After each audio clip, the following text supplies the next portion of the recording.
Se você acha que yoga é muito parado, essa aula é para você. Seja bem-vindo e seja bem-vinda ao projeto Viva Sem Dor.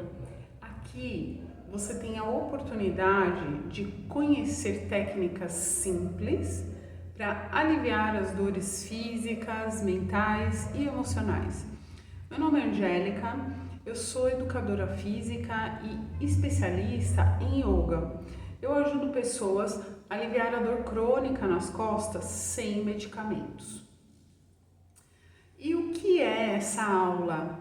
É uma explanação de que yoga é muito mais do que só ficar parado fazendo Om, né? Aquele mantra assim, Om, né? Eu vou te mostrar que o yoga não é só meditação, que existem 8 membros do yoga e eu vou explicar um a um. Então, eu vou começar mostrando os 8 membros do yoga, que são Yama, Niyama, Asana, Pranayama, Pratyahara, Dharana, Dhyana e Samadhi. Nossa, Angélica, o que é tudo isso? Eu vou explicar. Então, Yama são regras de convivência. Então, são 5 yamas, de acordo com um livro que se chama Yoga Sutra de Patanjali, que é um livro super importante para o yoga. O primeiro yama é Ahimsa, que significa não violência. Então, vou dar alguns exemplos de não violência. Ahimsa não é só você não fazer mal para uma pessoa, né? É você não fazer mal para si mesmo, para si mesma. Por exemplo, vamos falar de um exercício físico, vamos falar de uma postura de yoga. Você está numa aula de yoga e aí você quer fazer a postura custe o que custar e você acaba se machucando. O que você fez? Você não respeitou o limite do seu corpo. E aí, o que aconteceu? Você se machucou. Porque antes da gente se machucar, o corpo avisa. E às vezes até o professor tá falando, olha, vai devagar, não sei o que. A pessoa fala, não, eu quero conseguir fazer. Eu quero conseguir fazer. Ah, não, eu aguento. Ah, não, é suportável. Isso daí é ser violento consigo mesmo. Então, esse é um exemplo. Vou dar um outro exemplo prático. Você tá lá lavando a louça. Tem um monte de gente na casa e ninguém quer lavar a louça. E aí você tá lá lavando a louça, né? Porque fulano devia estar aqui lavando a louça, não sei o que, blá, blá. Então, isso daí também é uma forma de violência, tá? É importante a gente entender que se tem louça para lavar é porque tinha comida para comer, né? E para sustentar a vida. É claro que as outras pessoas da família têm o dever de ajudar, porém, se as pessoas não ajudam, é saudável ter uma cozinha limpa, não é? Ó, as crianças. Quando você... É muito comum ver a criança chamando, né? Tá lá, ô mãe, então ô tio, ô pai, né? Os adultos, eles não dão atenção porque o que a criança está falando, o que a criança está tentando dizer não é importante. Isso é uma forma de ser violento. Por quê? Porque todas as pessoas merecem ser ouvidas com atenção. Quando você fala com alguém, você não quer que a outra pessoa te ouça com atenção?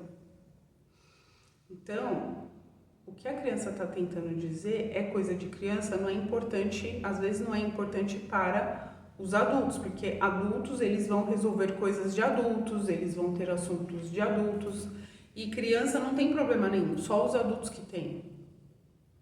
Só que, assim, por exemplo, qual que é o trabalho da criança? O trabalho da criança é brincar. Para ela, brincar é uma coisa extremamente importante, né?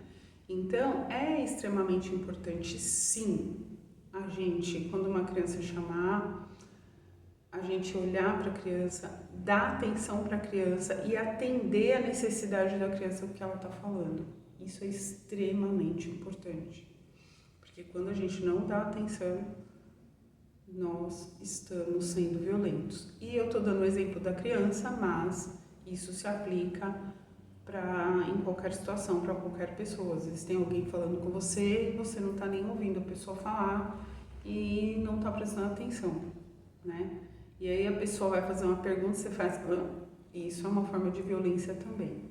Então, isso é a ahimsa, né? Que significa não violência, que é a primeira disciplina ética do yoga. Agora, Satyam. Satyam significa verdade, então é extremamente importante nós falarmos a verdade. Porém, algumas pessoas pensam assim, agora eu vou falar umas verdades pro fulano.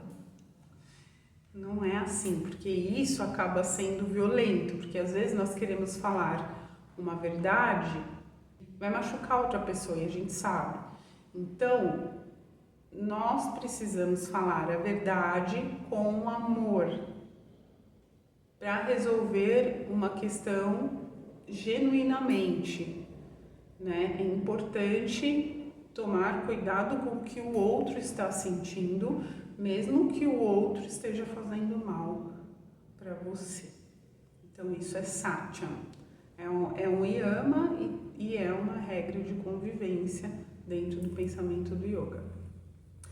Então agora nós temos o terceiro yama, Asteya. Asteya significa não roubar. Então você fala assim, Angélica, mas eu não roubo ninguém, né? Mas dentro do pensamento do yoga, não roubar, às vezes para nós é um jeito mais sutil de pensar. Por exemplo, se você furar uma fila, você está roubando o lugar do outro. Parece que você está levando vantagem, só que você não está. Vou dar um exemplo. Você encontrou uma pessoa conhecida na fila, a pessoa está lá na frente. Aí a pessoa fala assim, fica aqui. Aí você fica. Aí o que você está fazendo? Roubando o lugar do outro. Né? Então, é importante você ir para o fim da fila, né? Para você pegar um lugar que realmente é o seu lugarzinho ali. Outra coisa, uma pessoa dá uma ideia numa empresa lá para você fazer um projeto tal e não comenta com ninguém. Aí você vai lá, faz o projeto com a ideia da outra pessoa, apresenta e fala que a ideia foi sua. Isso é roubo. Mas fui eu que fiz o projeto, mas a ideia é da outra pessoa, não é sua. E você fala que a ideia é sua lá na hora da apresentação. Dentro do pensamento do yoga, isso é roubo. Um outro exemplo. Você está lá, vamos dar exemplo da empresa de novo. Então deixa eu prender aqui, sei lá, com um clips. E aí você pega o clips da empresa e leva embora. É só um clips, tá? Não tem valor praticamente o clips, mas o clips era da empresa, né? E aí você pegou e levou embora sem autorização. Então, esses são alguns exemplos sobre roubo, né? De acordo com o pensamento do yoga. A quarta disciplina ética é Brahmacharya. Brahmacharya tem várias interpretações, né? E uma das interpretações que eu gosto mais é contenções, é se controlar, né? Então é você se controlar no comer, no beber, nas emoções, no sexo. Não é se reprimir, mas é você se controlar, não ir assim no impulso, né? Fazendo tudo na vida no impulso, não. Pensa, né? Quanto que eu preciso comer, né? quanto que é necessário, quanto que é viável. Então isso é Brahmacharya. Eu acho que a forma mais simples de entender Brahmacharya é se controlar. E depois a Parigraha, que é o quinto yama. A Parigraha significa não acumular. Então nós não vamos acumular coisas externas nem coisas internas. Então, esse não acumular,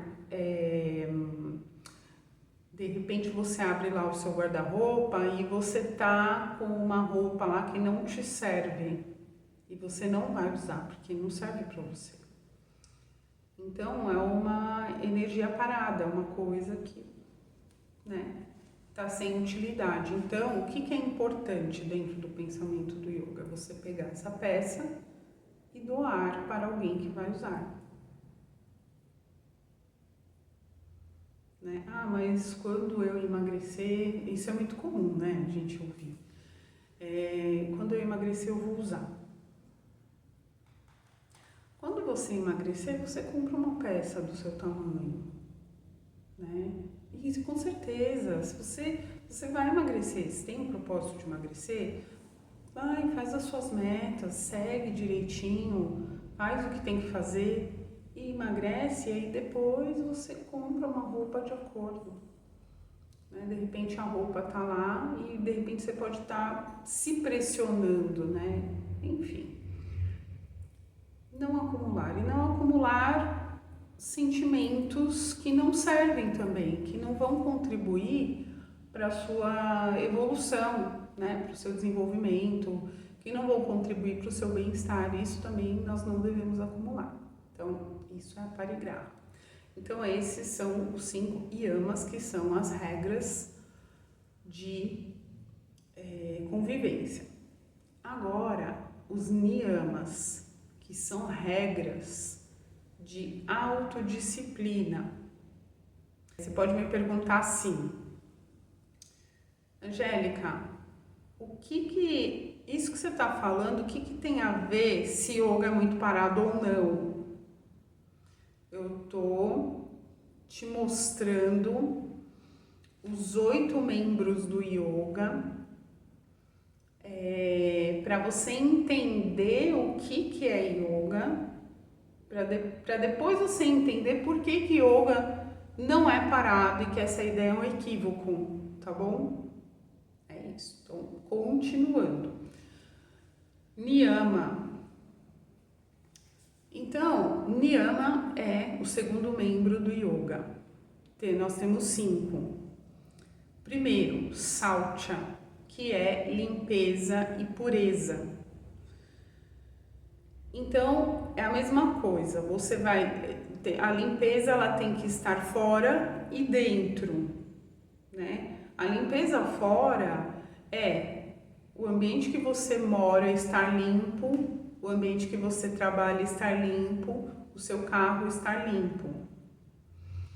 E a limpeza interna é todos os dias nós fazemos alguma prática de reflexão, né? Uma psicoterapia é uma forma de limpar a mente, porque você elabora as coisas que você está sentindo. Então, por exemplo, sempre tem alguma coisa que nos incomoda no dia a dia e que e muitas vezes nós não elaboramos. Aí o que acontece? Vira doença, sabia?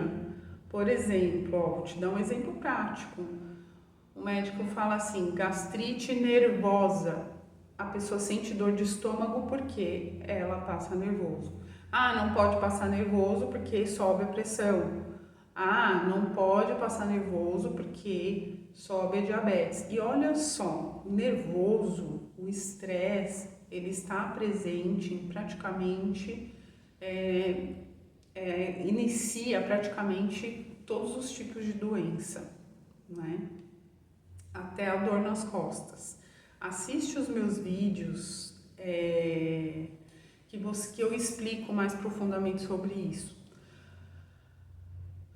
Bom, então nós temos Sáltia. Então é importante a gente limpar a nossa mente também. Você pode limpar a sua mente fazendo uma psicoterapia, fazendo uma meditação, fazendo um relaxamento, não é? Tudo isso. Então, sáltia, limpeza e pureza. Depois, um outro niyama, o próximo é santosha, que é contentamento e alegria. É você ficar feliz com as coisas que você tem hoje e achar que aquilo que você tem basta. Mas é importante lembrar que a natureza da vida é evolução, é crescer. Uma criança nasce, ela cresce e vira adulta, não é? Quando a gente estuda, por exemplo, você vai fazer uma faculdade, aí você começa do zero, você não sabe nada sobre o assunto, né? Você vai se formar, sei lá, em medicina e você vai ser um cirurgião. Aí você não sabe nada sobre medicina, mas você vai começar a aprender lá do zero, no começo da faculdade. E aí você vai passar vários anos estudando. Quando você terminar a faculdade, com a especialização lá, 10 anos depois, você evoluiu e agora você sabe que você é um cirurgião, você sabe fazer cirurgia. Então, o que eu quero dizer com isso? Que nós precisamos, viu? Ter metas e objetivos e caminhar na direção dessas metas e objetivos, sempre, tá? Porque nós precisamos evoluir, porque essa é a natureza do universo, tá? Então, nós vamos ficar felizes com aquilo que nós temos hoje. Eu vou dar um exemplo. Estou com vontade de comer alguma coisa, estou com fome, vou pedir tal coisa. Só que na sua geladeira tem coisa para comer, né? Então, o que é importante? A gente usar as coisas que a gente já tem. Eu dei o exemplo da comida, mas isso também serve para uma roupa, para um sapato, sei lá, para uma bolsa, né? Às vezes você pode fazer uma combinação do seu guarda-roupa, uma combinação diferente com as roupas que você já tem, né? Então, é importante a gente ficar feliz com as coisas que a gente já tem hoje, mas sempre ter metas e objetivos e caminhar na direção dessas metas e objetivos para evoluir sempre. Agora, santosha. Agora, tapas. Tapas significa esforço sobre si. Então, tapas, por exemplo, você tem lá a meta, né? Só que assim, atingir uma meta dá trabalho, né? Você vai ter que parar, você vai ter que pensar, você vai ter que fazer. Até para planejar um dia, a gente precisa pensar, né? Se você for fazer as coisas, se quiser ter uma produtividade legal, você precisa sentar no dia anterior, né? Para planejar o dia seguinte. Angélica, mas isso não funciona porque nunca dá certo. Calma. É importante a gente ter esse planejamento, eu preciso fazer tal coisa, tal coisa, tal coisa, tal coisa. Então, o que é possível fazer? Aí tá, decidiu lá. No dia seguinte, você já sabe o que você precisa fazer. Pode ser que dê certo o seu planejamento na íntegra e pode ser que você não consiga fazer algumas coisas ou várias coisas. Mas alguma coisa daquele planejamento você vai conseguir fazer, né? Então, é importante ter. E isso dá trabalho, porque a gente tem que parar, tem que pensar, às vezes dá preguiça, às vezes não tem tempo, às vezes o que. Mas tapas tem a ver com a gente ter um esforço para fazer as coisas que a gente precisa fazer e as coisas que a gente quer fazer.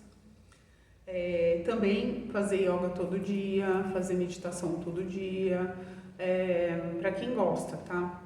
O médico pediu para fazer algum exame e a pessoa não vai fazer, é muito comum acontecer isso, quem nunca, né? Mas precisa focar em ir lá e fazer, Aí faz o exame e não vai buscar o resultado do exame, aí adivinha, ou então pega o resultado do exame e não leva no médico. Tem que completar o processo. Então tá, faz esforço sobre si. Depois Svadhyaya, né? Que é um outro niyama, que é o autoestudo. Então, quando você vai fazer uma prática de yoga, você tem que prestar atenção naquilo que você está fazendo agora. Né? Então, você tem que prestar atenção na patela do joelho subindo, né? Para esticar o joelho, tem que estar o cotovelo esticado, coluna erguida, ombros para trás, sei lá, dependendo da postura que você estiver fazendo. Você tem que prestar atenção naquilo que você está fazendo, né? E aí você está olhando para o que você está fazendo, tem um monte de gente que fala assim para mim, nossa, Angélica, eu não sabia que essa parte do meu corpo existia. Então é uma forma de você ter uma consciência corporal, um autoconhecimento, você entender, você ver também as suas emoções através de uma sessão de psicoterapia, né? Uma leitura, uma meditação. Então, o autoestudo, prestar atenção em si mesmo, prestar atenção no que você está pensando, no que você está sentindo, prestar atenção na sua postura, no seu corpo, né? É muito comum quando a pessoa começa a praticar posturas de yoga, a postura ficar cada vez mais alinhada. Por exemplo, eu estou aqui, né? Gravando essa aula para você e eu não estou encostada. Tem um encosto aqui que é uma cadeira de yoga, eu vou mostrar, ó. Ah, não dá pra ver. Ó, aqui é uma cadeira de yoga, mas eu não estou encostada. Eu não sinto vontade de encostar, porque para mim é muito confortável ficar nessa posição, né? Então, o yoga, as posturas, aqui eu tô numa condição que eu não tô nem prestando atenção na minha postura, porque isso já se tornou uma coisa natural para mim. Mas eu estou sentindo que minha coluna está erguida, que os meus pés estão apoiados no chão e tudo mais. Então isso é Svadhyaya, é o autoestudo de diversas formas, né? Corpo e mente. E por último, Ishvara Pranidhana, que significa entrega a Deus. É você confiar na providência divina, né? É você soltar, é você saber as coisas que você quer, é você ir na direção das coisas que você quer, mas não ter ansiedade. Então, você entregar, né? Sabe aquela fala, entrega para Deus? Então, Ishvara Pranidhana é isso, entrega para Deus. Então, essas são as 10 disciplinas éticas do yoga dentro de yamas e niyamas, tá? Aí depois, o terceiro membro do yoga é a asana, que são as posturas físicas. Na Índia eles chamam de yoga físico, que é o meu trabalho principal. Eu acho que, primeiro, eu gosto muito de trabalhar com o corpo, né? Quem me segue sabe que a minha primeira formação é balé clássico e eu sempre gostei desde criança de trabalhar com o corpo, então, e o yoga físico, o asana, foi a primeira prática que eu conheci e acabei ficando. E eu acredito que dentro do asana, que são as posturas físicas, nós podemos trabalhar todas as disciplinas éticas que eu falei agora. Depois, em outro vídeo, eu posso dar algum exemplo. Se você estiver interessado em algum exemplo, me escreve aqui nos comentários, né, para eu poder ir fazendo os vídeos de acordo com aquilo que vocês gostariam de saber. O asana, ele é muito importante por quê? Porque a primeira coisa que você vai sentir quando você começa a praticar asana, que são as posturas, é parar de sentir dor no corpo, se você sentir dor. A segunda coisa que você vai sentir é o alívio da ansiedade, do estresse e da depressão, né? E depois você vai se sentir cada vez melhor, cada vez melhor, cada vez melhor. e isso é infinito, tá? Assim, se você continuar a prática, você vai evoluir cada vez mais, tá? Eu tenho alunos que começam a aula, por exemplo, eu tenho um aluno aqui que ele começou a prática com 55 anos, hoje ele tem 62. Ele está mais jovem de que quando ele entrou, tá? Então, quanto mais... uma vez eu ouvi uma professora falar assim, fazer yoga é envelhecer com arte.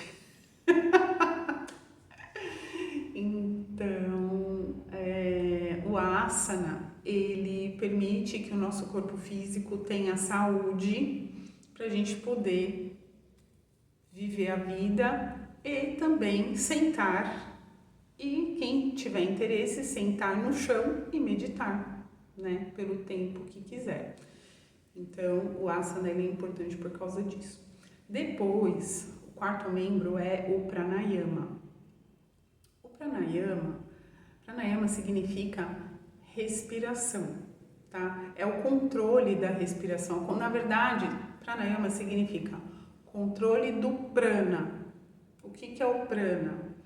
Prana é uma energia vital que está no ar, que é uma energia que dá vida, né? Mas ela não é o ar.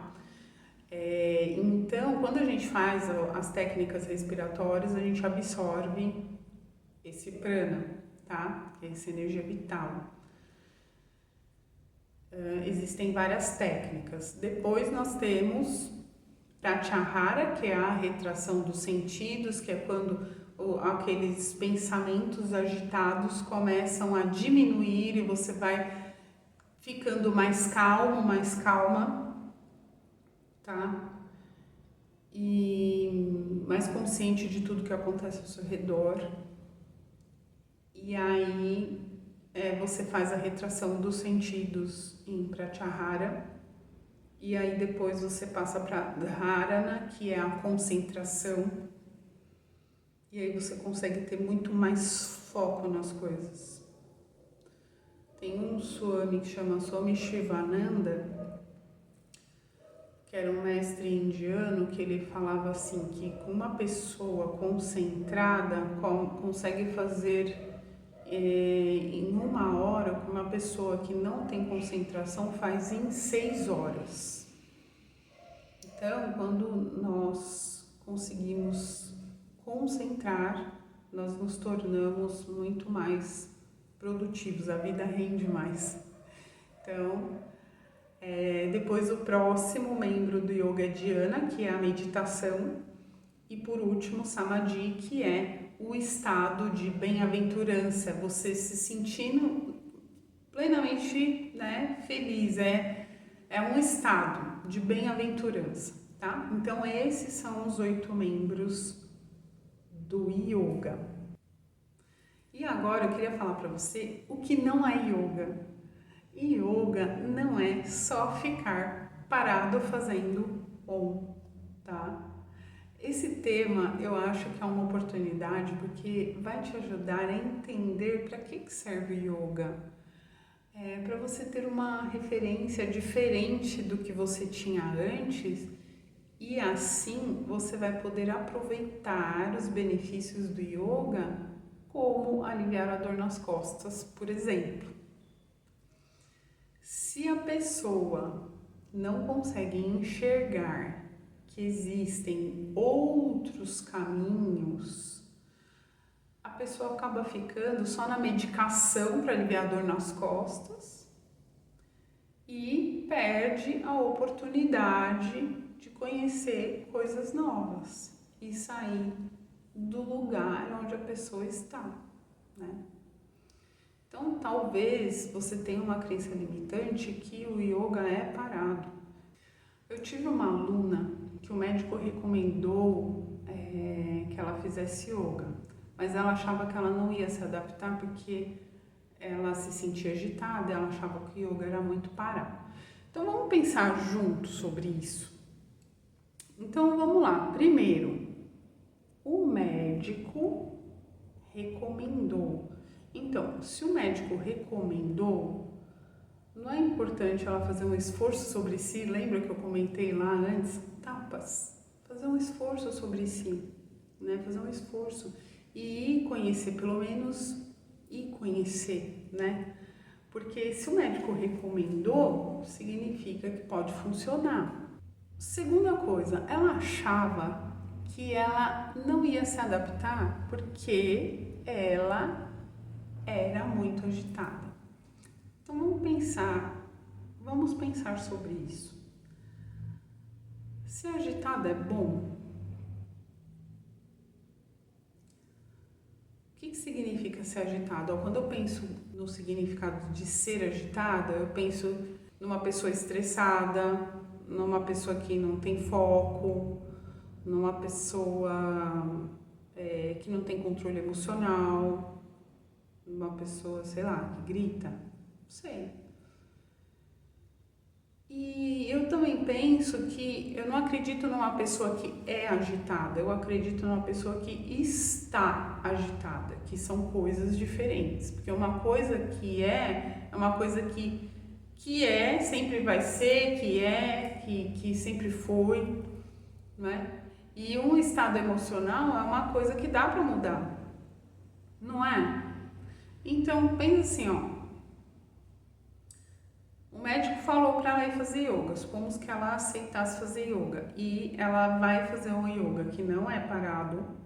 Você vai entender porque no final eu vou mostrar porque a minha esteira tá ali, eu vou mostrar. E aí ela fica calma. Então, ela não é agitada, ela está agitada, porque é um estado e um estado você pode mudar, tá certo? Então, assim, no meu ponto de vista, não sei se você concorda, me fala aqui nos comentários. No meu ponto de vista, ser agitado, estar agitado, não é uma coisa positiva. Então, se o yoga diminui a agitação da pessoa, então, por que não? É? Por que não experimentar? E a terceira coisa, ela achava que yoga era muito parado. Mas a pergunta é, será que ela já fez yoga? Às vezes a pessoa já fez yoga e pegou um membro do yoga, né? Uma escola de yoga que só faz meditação, que só fica parado. Sim, existem essas escolas, tá? Existem sim essas escolas. Mas se você acha que você não se adapta no começo com a meditação, procura uma escola que ensina posturas de yoga. E se a aula que você encontrou é parada, porque sim, existem aulas, né, linhas de yoga que as posturas são realmente mais calmas e tudo, procura uma outra escola, uma outra linha de yoga que é de acordo com o seu perfil, porque cada pessoa tem um perfil realmente, tá? Então, pelo menos procura 3 escolas de yogas diferentes para você entender, né? Se você quiser ter aula comigo, você vai ver que a minha aula não é parada, tá certo? Então, se existe um jeito errado de pensar, é achar que yoga é parado, porque esse pensamento é totalmente equivocado. Até aquela aula mais calma, se você perceber bem, não é. E por mais que você esteja sentado de olhos fechados, tentando meditar, a meditação é totalmente ativa. É um trabalho de autoobservação, de reflexão sobre os acontecimentos da vida. E através da meditação, você pode descobrir coisas sobre si mesma que você não sabia antes. E pasme, a meditação pode resolver o problema que você detectar dentro de si mesma. Eu particularmente acho isso fantástico. E você, o que você acha? Através da meditação, você pode resolver gradativamente a agitação, porque a agitação é um problema, sim ou não? Agora, qual que é o jeito certo de pensar em relação a essa ideia de que yoga é muito parado? Lembra no começo dessa aula que eu te mostrei os 8 membros do yoga? Eu dei ênfase para a postura física porque é o meu trabalho principal. Porque eu valorizo muito a postura física. Por que eu valorizo muito a postura física? Como eu já falei antes, a postura física, a primeira coisa que a gente vai sentir quando a gente começa a fazer as posturas de yoga é o alívio da dor, tá? De qualquer dor, dor nas costas, dor no pescoço, dor de cabeça, sei lá, dor no ombro, dor no joelho, qualquer dor no ciático, sei lá, qualquer dor, tá? E aí, a segunda coisa, você vai diminuir a ansiedade. Isso eu já expliquei antes, tá? Então, eu vou dar uma sugestão para você. Faça parte do projeto Viva Sem Dor, que é o meu projeto, clicando no link aqui na descrição. E você vai comprovar por si mesma que o yoga não é parado, e sim tem movimento. Não apenas no corpo, mas também na mente, porque se algum dia você quiser fazer meditação, você vai ver como a meditação é uma prática ativa. Bom, e antes de terminar essa aula, nós vamos fazer juntos uma postura que alivia a dor nas costas e no nervo ciático e também abaixa a ansiedade. Eu vou te mostrar na prática agora como o yoga pode ser perfeito para você. Ó, dá uma pausa no vídeo, se ajeita em algum lugar aí que dá para você deitar no chão, pode ser no colchonete, num tapete, alguma coisa aí que dê para você deitar. E aí a gente vai fazer junto a prática, tá bom? Bom, então nós vamos fazer o cachorro olhando para baixo, o cachorro olhando para cima algumas vezes, e isso vai funcionar como uma massagem para o seu corpo todo, principalmente para as costas. Nós vamos ficar aqui na posição de 4 apoios, e aí você vai revirar os dedos dos pés e vai esticar os joelhos, erguendo o quadril máximo que você conseguir. E aí, devagar, você vai descer o quadril aqui. Aqui é o cachorro olhando para cima. E aqui é o cachorro olhando para baixo. Vamos fazer junto? Ó. Cachorro olhando para cima, inspira. Expirando, cachorro olhando para baixo. 1. Inspira. Expira. 2. Inspira. Expira. 3. Inspira. Expira. 4. Inspira. Expira. 5. E agora a gente vai ficar aqui um pouquinho, 10 segundos, tá?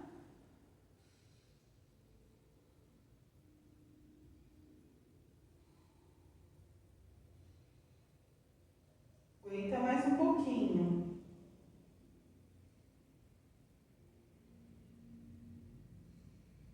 Isso.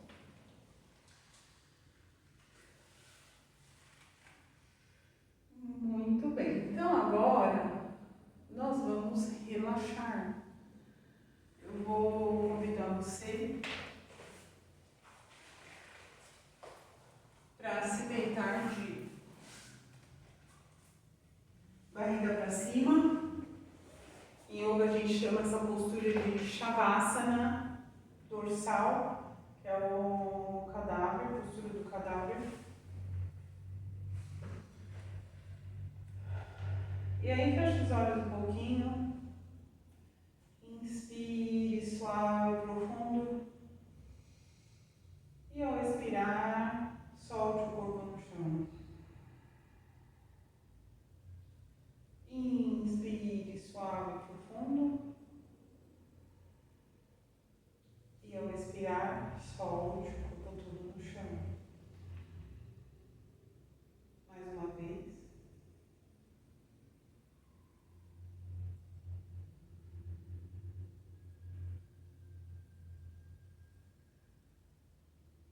Relaxe e solte.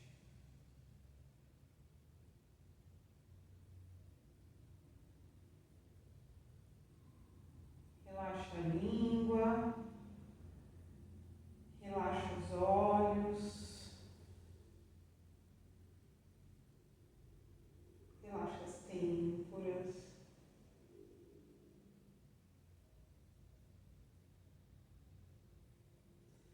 Cada vez que você soltar o ar, deixe que seu corpo se solte todo no chão.